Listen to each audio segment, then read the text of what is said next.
আমি এদের উপরে এদের থেকেই কি করবো, ফিতনা উঠাবো, ফিতনার মধ্যে ফালাবো।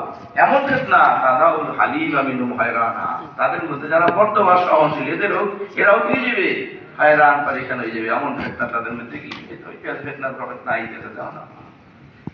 وبه قال حدثنا احمد بن سعيد الدارمي قال حدثنا محمد بن عباد قال حدثنا حاتم بن اسماعيل قال حدثنا عبد بن ابي محمد عن عبد الله بن دينار رضي الله تعالى عنه رضي الله عنه عن النبي صلى الله عليه وسلم قال ان الله تعالى قال لقد خلقت خلقا ارسلتهم احلى من العسل وقلوبهم اضر من الصبر فبي حلفت لا تبحثناهم فتنه وأنهم تدعون الحليم منهم حيرا فبه يفترون عليه يكذبون.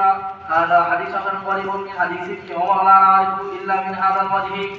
এছাড়াও দেবাবার আসতে ইবনে আবু থেকে রাত করতে বলেছেন আল্লাহ তাবারাক ওয়া তাআলা قال বলেছেন লাকাদ খালাকতু লাকাদ খালাকতু খালকান, আমি সৃষ্টি করেছি এমন এক সৃষ্টি, এক দল আযরাতুল মাহালা মিনাল আসল, যাদের জবান তো ভাষা তো একবারে কি মধুর চেয়েও মিষ্টি, কুলুবুহুম আমাররু মিনাস সাবরি, কিন্তু তাদের অন্তরগুলি একবারে কি আছে না, এর চেয়েও কি তিক্ত।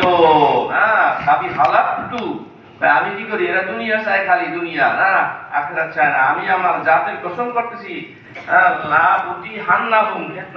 এদের থেকে আমি বের করবো এমন ফিতনা তাদাউল হালিমা মিনহুম হায়রানা, যেই ফিতনায় তাদের মধ্যে যারা সহনশীল বর্তমান তাদেরকে কি বানাই দেবে, হায়রান পরেশান বানাই দেবে। কাকি ইয়ারপর ঢিল দেওয়ার কারণে ধোকার মধ্যে পড়ে আছে, নাকি আমার উপরে দুঃসাহসী করতেছে।